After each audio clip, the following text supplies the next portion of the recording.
பண்ணுங்கன்னா திருப்பி நல்லா வெள்ளைப்பாகு காய்ச்சிட்டு வெள்ளைப்பாகு காய்ச்சிரும்.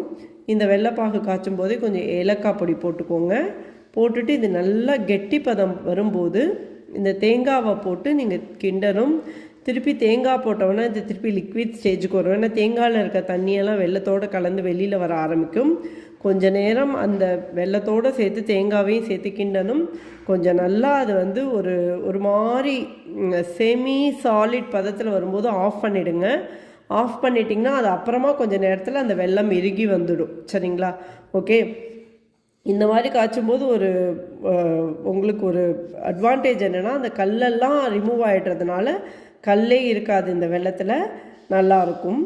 இது வந்து இந்த மாதிரி காய்ச்சது வந்து இந்த பொரிச்ச கொழுக்கட்டைக்கு இந்த மாதிரி காய்ச்சினா தான் நல்லாயிருக்கும். இந்த பொரிச்ச கொழுக்கட்டையாக இருக்கட்டும், சூயமாக இருக்கட்டும், இந்த மாதிரி நல்லா வெள்ளைப்பாகு வச்சு நல்லா கெட்டியாக வதக்கி வச்சோன்னா